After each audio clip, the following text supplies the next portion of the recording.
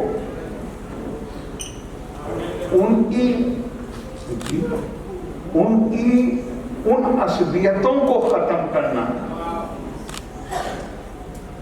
بیٹیوں کے لیے احترام کا جذبہ پیدا کرنا. ایک موقع پہ فرماتے ہیں جس کے 2 بیٹیاں ہیں، بیٹی کے لیے نہیں کہا، جس کے 2 یا شاید 2 بیٹیاں ہیں اور اس نے ان کو تعلیم دی ہے، اور بہت دلچسپ بات، اکیلے تعلیم نہیں کہا ہے کہ ان کو کچھ حرفت سے کچھ اسکل ان کی ڈیولپ کرائی. اب اس میں ذرا حکمت دیکھیے، بیٹی ہے اسے علم تعلیم بھی دی اور ساتھ میں اسے کوئی ہنر، کوئی کاریگری سکھائی، کپڑا سیکھنا ہو، کشیدہ کاری کا کچھ بھی ہو. جس نے یہ 2 کام کیے اور کسی چیز کے لیے نہیں کہا ہے اس میں، جس نے صرف اپنی 2 بیٹیوں کو اچھی طرح پالا پوسا، تعلیم دی اور انہیں کچھ ہنر سکھایا، اس کے اور دوزخ کے بیچ میں میں کھڑا ہوں.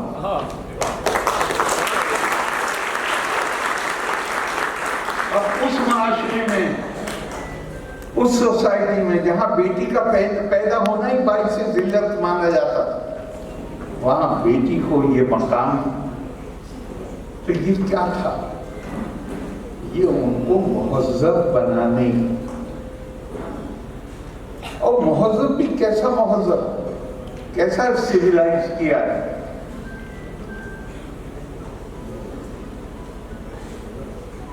آٹھویں اسلامی صدی یعنی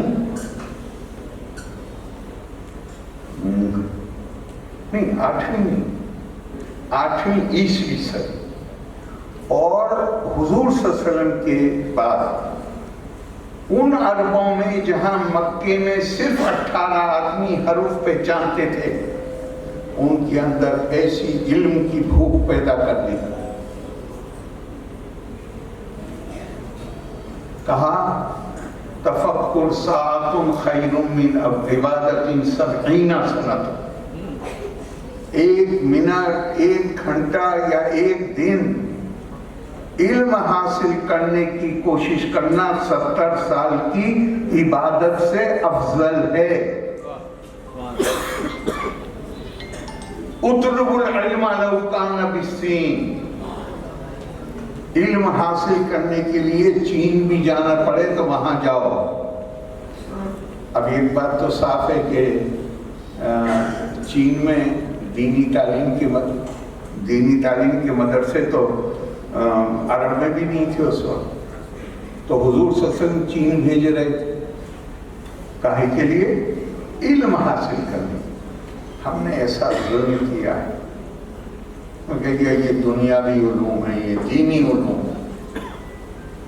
پڑھیے سورہ بقرہ، اللہ نے فیصلہ کیا کہ میں اپنا خلیفہ انسان کو بنانے، انسان مسلمان کو نہیں کہا ہے۔ سورہ بقرہ، کسی کے پاس قرآن حکیم ہو یہاں پہ، فون میں آج کل ہوتا ہے، نکال کے رکھ لیجئے تاکہ اگر میں کہیں غلطی کروں تو فوراً مجھے پوائنٹ آؤٹ کر دیجیے۔ یہ نہیں کہا کہ میں مسلمان کو اپنا خلیفہ بنانے جا رہا ہوں، کیا کہا؟ انسان کو اپنا خلیفہ بنانے جا رہا ہوں۔ فرشتوں نے کہا یا اللہ، آپ ایسے کو بنانے جا رہے ہیں جو دنیا میں خون بہائے گا، یسفک الدماء، فساد پھیلائے گا، جھگڑا کرے گا۔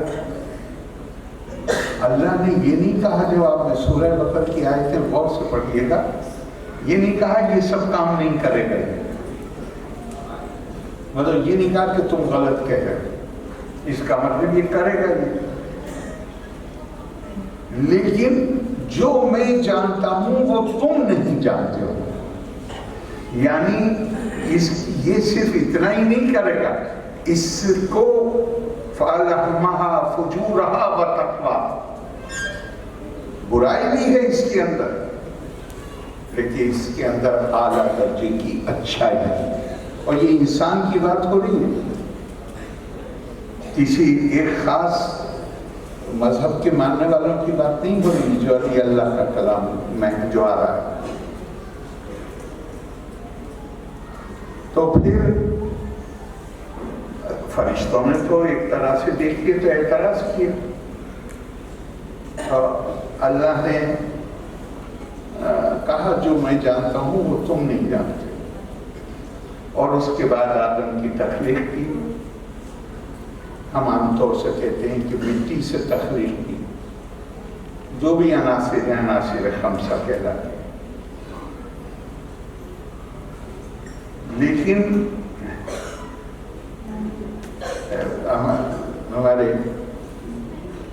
ہمارے دیش میں پہلے بھی اسے کمپلیٹ کرتا ہوں، پھر میں ذرا کمپیئر کرتا ہوں اس سے۔ تو پھر وَعَلَّمَ آدَمَ أَسْمَاءَ كُلَّهَا، جب آدم کو پیدا کر دیا، اور پیدا کرنے میں بھی غور کریے گا، ایک اور جگہ آتا ہے قرآن حکیم میں فَإِذَا صَلَّيْتُهُ وَنَفَخْتَ فِيهِ مِن رُّوحِي فَقَعُوا لَهُ سَاجِدِينَ، جب اللہ نے مٹی کے پتلے کو سجا سنوار دیا اور اس کے اندر اپنی روح پھونک دی.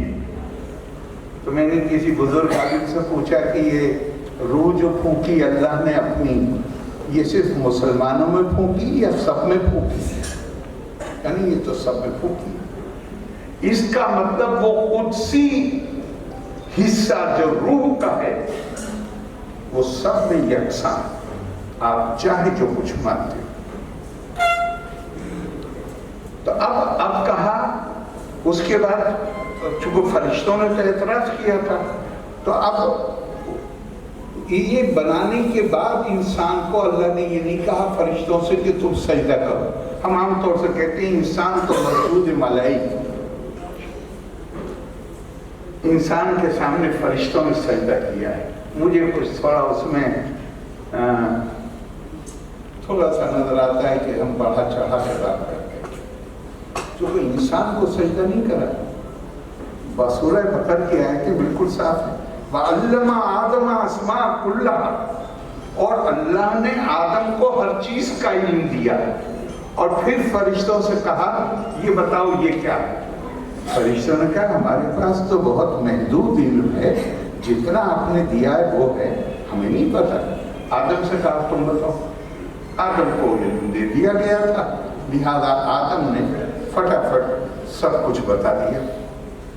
اب فرشتوں سے اللہ نے کہا کہ اب آدم کے سامنے سر جھکاؤ. تو میں آپ سے کہتا ہوں غور کریے گا، میں اس پر کوئی رائے نہیں دے رہا ہوں. سجدہ آدم کو کرایا یا سجدہ اس علم کو کرایا جو آدم کو دیا گیا؟ غور کریے. اگر آدم کو سجدہ کرانا مقصود ہوتا تو وہ بنا دیا، اب اس کو کہتے سجدہ کرو. نہیں، وَعَلَّمَ آدَمَ أَسْمَاءَ كُلَّهَا. یہ علم کون سا تھا جو اللہ نے آدم کو دیا؟ یہ دینی علم تھا کہ دنیاوی علم تھا؟ سوال کھڑا ہوتا ہے. ارے یہ کائنات اس نے پیدا کی ہے، اس میں اگر میں ایک پودے کی حقیقت کو سمجھنے کی کوشش کر رہا ہوں، دنیا میں لوگ بھوک سے مر جاتے تھے. خود ہمارے ملک میں امریکن PL 480 گیہوں آتا تھا. آج ہمارے سائنٹسٹ نے علوم کے ذریعے، گیان کے ذریعے، جینیٹک انجینئرنگ کے ذریعے آج ملک خود کفیل، آتم نربھر ہے. بلکہ ہم اپنی ایگریکلچرل پروڈیوس ایکسپورٹ کر رہے ہیں. تو یہ علم میں چاہے یہ کتاب ہے، یہ دنیا ہے، اس کو کس نے پیدا کیا ہے دنیا میں؟ وہ کیا اللہ سے الگ ہے؟ قرآن علم کو صرف دو خانوں میں بانٹتا ہے، دینی اور دنیاوی نہیں. یہ بھی سورہ بقرہ میں پڑھ لیجیے گا. نافع علوم اور غیر نافع علوم. Knowledge which benefits the society and knowledge which harms the society. وہ علم جن سے بنی نوع انسانی کو فائدہ پہنچتا ہے، اور وہ علم جن سے، جیسے آپ کے سامنے بہت صاف مثال ہے. آج جسے ہم ایٹم پرمانو کہتے ہیں، نیوکلیئر جو فزکس ہے، اگر آپ اس کے فائدے گنیے، اگر اس سے بجلی پیدا ہو رہی، اس سے بیماریوں کا علاج ہو رہا ہے، لیکن انسان کے اندر تو دونوں چیزیں ہیں، فَأَلْهَمَهَا فُجُورَهَا وَتَقْوَاهَا. اسی ایٹم کا استعمال کر کے جاپان کے شہروں کو تباہ کر دیا گیا. تو قرآن فرق کیا کرتا ہے؟ کہتا ہے اس نالج کو آگے بڑھاؤ جو انسانوں کو فائدہ پہنچانے والی، جنہیں کہا گیا نافع علوم. غیر نافع میں علوم ہیں، جادو کا ذکر ہے، اس کو کہا گیا غیر نافع علوم. آپ اپنے علم کا استعمال کر کے شوہر بیوی میں جھگڑا کراتے، اس کو کہا گیا غیر نافع علوم۔ تو یہاں جو میں عرض کر رہا تھا وہ یہ ہے کہ جو بہترین طریقہ ہے حضور صلی اللہ علیہ وسلم کی سیرت کو جاننے کا وہ ہے قرآن کا مطالعہ۔ لیکن ہماری بدقسمتی ہمیں تو بتا دیا گیا کہ ترجمے سے بھی پڑھو گے تو بھی گمراہ ہو جاؤ۔ قرآن دوسری بات کہتا ہے، قرآن کہتا ہے وَلَقَدْ يَسَّرْنَا الْقُرْآنَ، ہم نے کتاب کو آسان بنا دیا، لیکن جو اس سے نصیحت حاصل کرے وہ، میں کسی کے تنقید میرے مقصد نہیں، لیکن میں جب علی گڑھ گیا ہوں تب تک وہاں پہ بھی یہی ہوتا تھا، نہیں ترجمے سے نہیں پڑھنا ہے۔ پھر جب میں نے خود ترجمے سے پڑھا میری دلچسپی ہوئی اور کچھ عربی زبان کی بھی پڑھنے کی کوشش کی تو مجھے یہ لگا کہ جو بات کہی جاتی تھی وہ غلط نہیں۔ یہ کتاب اللہ کی کتاب ہے، اگر اس کو ہم پڑھیں گے اور سمجھیں گے تو ہے اللہ کا دین، اور اس کو صرف بغیر سمجھے پڑھیں گے اور سمجھنے کے لیے غیر اللہ کی کتابیں پڑھیں گے تو ہم اس دین سے ہٹ کے اللہ کے دین کی طرف آ جائیں۔ اس حد تک میں نے مانا کہ وہ صحیح کہتے تھے کہ اس کا ترجمہ صحیح۔ قرآن کہتا ہے افلا یتدبرون القرآن ام علی قلوب اقفالها، تم کبھی قرآن میں غور و خوض کرتے ہو یا تم نے اپنے دلوں پہ تالے لگا رکھے؟ تو جو کوئی ہمیں ترجمہ پڑھنے سے منع کرے قرآن کی زبان میں، وہ کیا کام کر رہا ہے؟ ہم سے کہہ رہا ہے کہ اپنی سمجھ پہ دھیان رکھیے گا۔ ہمارے یہاں بھی ہندوستان میں، لیکن عربی میں خاص طور سے علم کا مرکز صدر، مطلب کہ یہاں سے پروسیس ہوتا ہے، جیسے کمپیوٹر کا ایک پروسیسر ہوتا ہے، لیکن اس کا علم کا مرکز گیان کا دین دل کو بتایا گیا ہے۔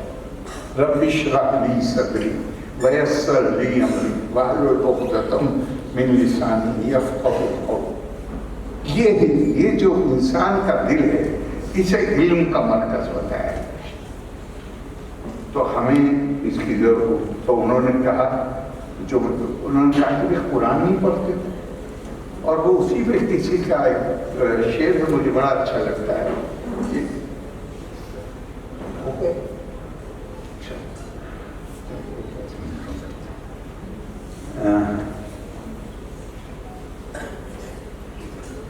دیکھیے دھیان رکھیے گا، کامیابی اور ناکامیابی کے طریقے کبھی بدلتے نہیں۔ وَلَن تَجِدَ لِسُنَّتِ اللَّهِ تَبْدِيلًا،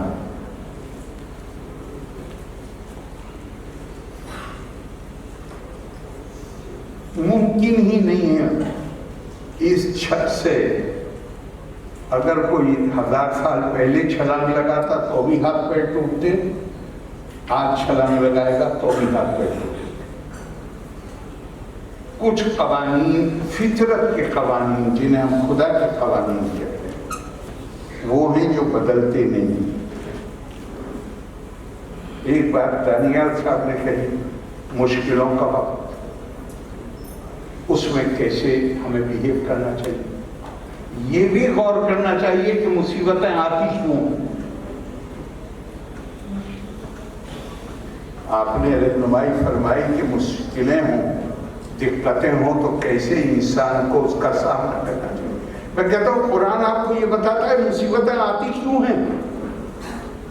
قرآن کہتا ہے جب تمہاری بدعمالیاں حد سے زیادہ گزر جائیں گی تم پر ہم اپنے ایسے بندوں کو مسلط کریں گے جو تمہارے گھروں کے اندر تک گھس جائیں گے۔ دو طریقے ہیں، ایک ہے طریقہ رونے کا، مشاعرے میں جائیے، ایسے لگتا ہے جیسے پورا ایک گروہ اس ملک میں مظلوموں کا گروہ. سیاستدانوں کو سنیے تو ایسے لگتا ہے مطلب ایک تو اس ملک کی تقسیم نے ویسے ہی ہمارے اعتماد کو، ہمارے کانفیڈنس کو ختم کر دیا، اور جو کچھ تھوڑا بہت بچا کچا ہے وہ مشاعروں کی نظر ہو گیا ہے، سیاسی لیڈروں کی تقریروں کی نظر ہو. ارے بھائی، اگر کوئی کمزور حالت میں ہو، بیمار کو دیکھنے جائیں گے آپ تو بیمار کی ہمت بڑھائیں گے یا اس کی ہمت کو توڑیں گے؟ تو چیزوں کو دیکھنے کے دو طریقے، ایک تو یہ میں رو رہا ہوں، میرے اوپر ظلم ہو رہا ہے، دوسرا طریقہ یہ ہے مجھ سے کچھ غلطی ہوئی. اپنا میں اس کو کہا ہے تزکیہ نفس، یہی لفظ استعمال ہوا، تزکیہ نفس. میں دوسروں کو برا کہنے کی بجائے خود اپنے اوپر غور کروں گا کہ میں نے ایسی کیا غلطی کی ہے جس کے نتیجے میں مجھے ان دقتوں کا سامنا کرنا پڑا. جب میں اس طرح دیکھوں گا تو میرا ایٹیچیوڈ پازیٹیو ہوگا. پازیٹیو کا مطلب کیا؟ میں اپنے آپ کو سدھاروں گا. ہو سکتا ہے دوسرے کے دل میں غلط فہمی ہو، میں اس کی غلط فہمی کو دور کروں. اگر غلط فہمی نہیں ہے، حقیقت پر مبنی ہے، اس کا شک اور شبہ، تو میں اپنے آپ کو درست کروں. ایک پازیٹیو انسان کا اپنا فیصلہ ہے، چاہے آپ نیگیٹو ایٹیچیوڈ لے لیجئے، چاہے آپ پازیٹیو لے لیجئے. تعریف صرف اس کی ہے. یہ بس سمجھیے گا کہ میں اپنے بارے میں کچھ کہہ رہا ہوں، لیکن آپ سے موٹا سا میں سوال کرتا ہوں. میں اسمبلی جس کانسٹیٹوئنسی میں پیدا ہوا ہوں، میں وہاں سے 25 سال اور چند مہینے کی عمر تھی، میں اسمبلی میں پہنچ گیا تھا، منسٹر پہلے بنا.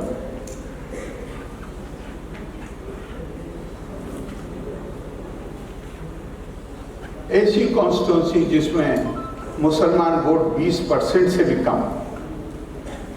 میرے ہی والد کے کزن تھے جو منسٹر بھی تھے یو پی میں ایمرجنسی میں جیل سے نکلا تھا، وہ منسٹر تھے. اب میں چچا کے خلاف لڑنا نہیں چاہتا تھا، لیکن مجھے کا حکم دیا گیا کہ نہیں، یہیں سے لڑنا پڑے گا. اب جس کانسٹیٹوئنسی میں 20% مسلمان ووٹ نہیں، وہاں پہ جیتنے والا بھی مسلمان اور ہارنے والے چچا بھی مسلمان. کسی ہندو کینڈیڈیٹ کی ضمانت نہیں بچی. 3 سال بعد مجھے کانپور حکم دے دیا گیا الیکشن لڑنے کی.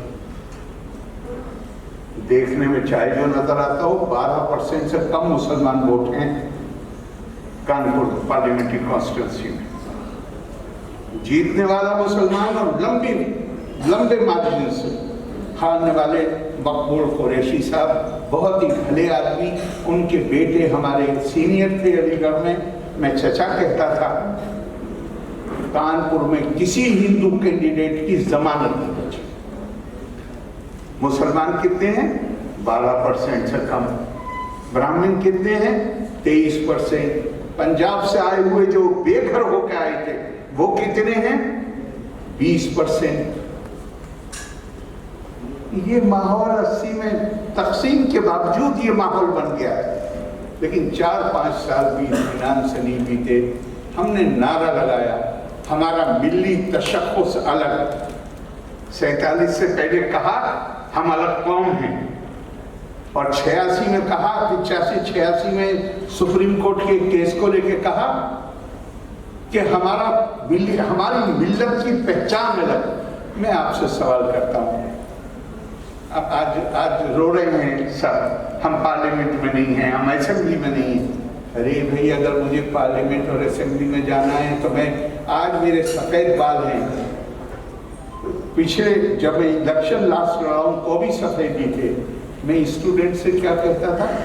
میں کہتا تھا ان سے، میرے سفید بالوں پہ مت جانا، میں نے بھی اسٹوڈنٹ پالیٹکس سے شروعات کی. کیوں کہتا تھا؟ تاکہ وہ اپنے آپ کو میرے ساتھ آئیڈینٹیفائی کریں. میں گاؤں میں جاتا تھا کسانوں سے، میں کہتا تھا میرے سفید کپڑوں پہ مت جانا، میرے خاندان میں کھیتی کے علاوہ کوئی ذریعہ آمدنی نہیں ہے، ہم کھیتی پرانے کسان ہیں۔ کیوں کہتا ہوں یہ بات؟ تاکہ وہ مجھے اپنے سے جوڑ سکے۔ میں وکیلوں کے پاس جاتا، میں کہتا میں لا کیا ہے، رجسٹرڈ ایڈوکیٹ ہوں، دلی میں ہوں، یو پی میں نہیں ہوں، لیکن میں چونکہ 25.5 سال کی عمر میں منسٹر بن گیا، اس لیے پریکٹس نہیں کر سکتا۔ وہ اپنے آپ کو مجھ سے جوڑیں۔ اللہ نے ہمیں عجب مزاج دیا ہے کہ ہم نے 85-86 میں وہ جو اپنے آپ کو مفکر اسلام کہتے تھے، امیر شریعت کہتے تھے، وہ کہتے ہیں ہمارا تشخص الگ ہے۔ میں آپ سے یہ بھی کہوں کہ میں آپ سے الگ ہوں، اور آپ سے یہ بھی امید کروں کہ آپ پردے کے پیچھے جا کے مجھے ووٹ دے دیجیے، یہ ممکن ہے؟ ارے تشخص اس سے نہیں بنتا کہ کئی بار بول کے طلاق آپ اپنی بیوی کو گھر سے نکال سکتے ہیں، تشخص اس سے بنتا ہے یہ مسلمان ہے، اس محلے میں رہتا ہے، رات کو کھانا کھانے سے پہلے دیکھ لیتا ہے کہ 40 گھروں میں کوئی بھوکا تو نہیں، کیونکہ ان کے حضور یہ اگر تشخص بنے تو کس کو اعتراض ہوگا؟ کس کو اعتراض ہوگا؟ لیکن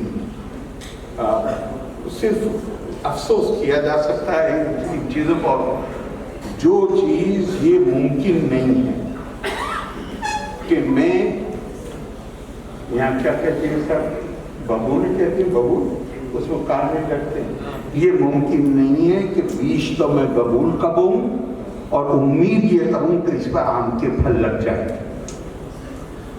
اور میں نے بہت زیادہ وقت لے لیا، آپ نے جتنا کہا تھا 40 منٹ اس سے زیادہ ہو گئے۔ ایک آخری جو میں سب سے کہتا ہوں وہ اس کے ساتھ ختم کر رہا ہوں۔ مجھ سے بہت لوگ پوچھتے ہیں بتائیے ان حالات میں کیا کریں؟ میں کہتا ہوں بھائی میں اس سے اچھا نہیں بتا سکتا آپ کو کیا کریں جو اللہ نے اپنی کتاب میں بتایا۔ سورہ رات میں 13 نمبر ہے نا سورہ رات کا، 17 13ویں نمبر کی آیت ہے، میری ہاتھ جوڑ کے گزارش ہے گھر جا کر پڑھیے۔ مثال دی، کہا سیلاب آتا ہے، پانی کے اوپر جھاگ ہوتے، آپ گھر کے زیور برتن بنانے کے لیے سونار کے پاس جاتے ہیں، وہ سونے کو پگھلاتا ہے، اس کے اوپر بھی جھاگ آتے، پانی کے اوپر کے جھاگ ختم ہو جاتے ہیں اور پانی زمین میں جا کر زمین کو زرخیز بناتا ہے، سونے پگھلے ہوئے سونے کے جھاگ ختم ہو جاتے ہیں اور سونے سے زیور اور برتن بنتے ہیں۔ یہ مثال دینے کے بعد قرآن کہتا ہے فَأَمَّا الزَّبَدُ فَيَذْهَبُ جُفَاءً وَأَمَّا مَا يَنفَعُ النَّاسَ فَيَمْكُثُ فِي الْأَرْضِ۔ جو لوگ دوسروں کے کام نہیں آتے اور انسانوں کی خدمت نہیں کرتے، یہاں مسلم لفظ نہیں استعمال ہوا، فَأَمَّا الزَّبَدُ فَيَذْهَبُ جُفَاءً وَأَمَّا مَا يَنفَعُ النَّاسَ، يَنفَعُ الْمُسْلِمِينَ نہیں کہا ہے، جو انسانوں کو فائدہ پہنچاتے ہیں ان کو ہم لمبے زمانے تک زندہ رکھتے ہیں۔ اب زندہ رکھنے کا مطلب یہ نہیں ہو سکتا کہ آپ کی عمر 500 سال ہو جائے، زندہ رہنے کا مطلب یہ ہے جو آپ نے انسانوں کی خدمت میں کام کیے ہیں وہ کاموں کا فائدہ جب تک چلتا رہے گا لوگ آپ کو یاد کرتے رہیں گے۔ اور حضرت خدیجہ کے بھتیجے حضرت حکیم بن حزام، حضرت خدیجہ سب سے بڑی تاجر تھی مکے کی، طبقات ابن سعد میں لکھا ہے کہ جب مکے سے کارواں چلتا تھا تو آدھے اونٹ اکیلے حضرت خدیجہ کے ہوتے تھے اور آدھے اونٹ باقیوں کے ہوتے تھے۔ اب ان کے بھتیجے بھی بہت مالدار آدمی تھے، ان سے حضور صلی اللہ علیہ وسلم فرماتے ہیں حکیم غور سے میری بات سنو، الید العلیٰ خیر من ید السفلی،